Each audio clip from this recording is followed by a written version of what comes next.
Hi, it's so good. From Oneness, Freedom to be Happy and Healthy, Wealthy and Healed movement. And you're listening to a training series on the Awakened Imagination Challenge.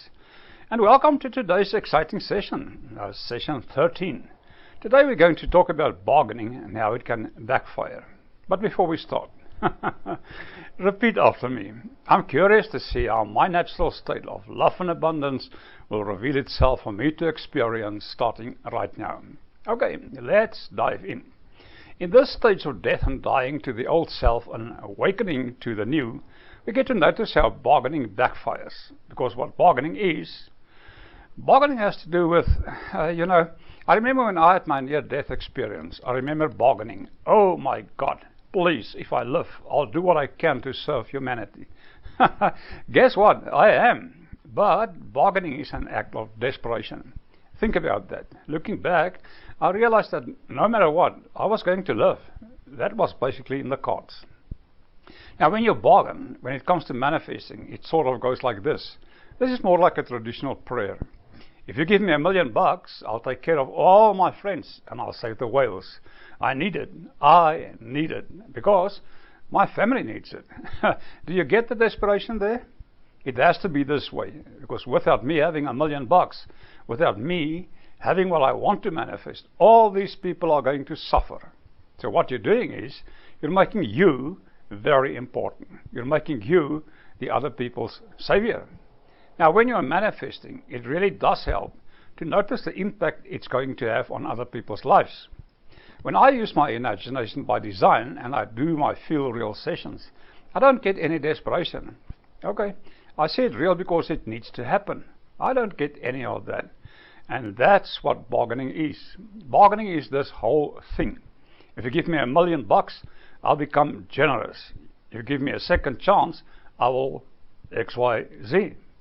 In lesson 17, we'll explore the simplicity behind I became a millionaire because I became a millionaire. Of course, other people are going to benefit, but I became a millionaire because I became a millionaire.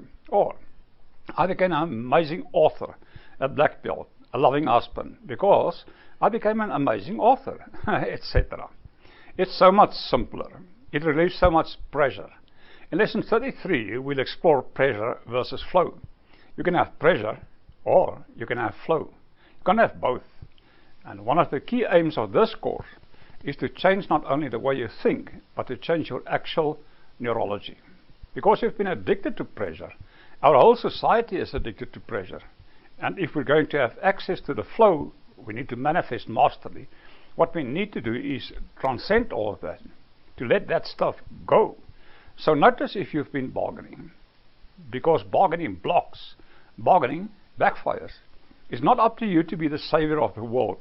It's up to you to be your own savior. And in the process of doing that, a lot of people will be blessed. But the key is, you see, I was talking to a friend of mine one day, and he wanted to manifest $1 million so he could take care of all his friends. And I said, well, why don't you just teach them about this? Why don't you just teach them about the wonderful use of the imagination? They wouldn't be interested. They wouldn't believe me. But they will once I have $1 million and they see I'm taking care of them. Odds are they're not going to believe then, but they will believe if you teach them. They don't even have a chance to believe it. Nobody bothers to teach them. So the first key, first, be your own savior. Realize that Jesus Christ is within you. That's what you are. You are the wisdom and the power, and living it is the best way to teach it. I don't just teach this, I live this. And by living this, I can speak with the conviction that's needed to help you get it as well. And that's where we get to live from. Again, eliminate bargaining, because bargaining backfires. And just notice how lovely your life can be as you manifest wonderfully by using your imagination by design. Okay, that's it for now. Talk to you again tomorrow, and remember to have a huge amount of fun.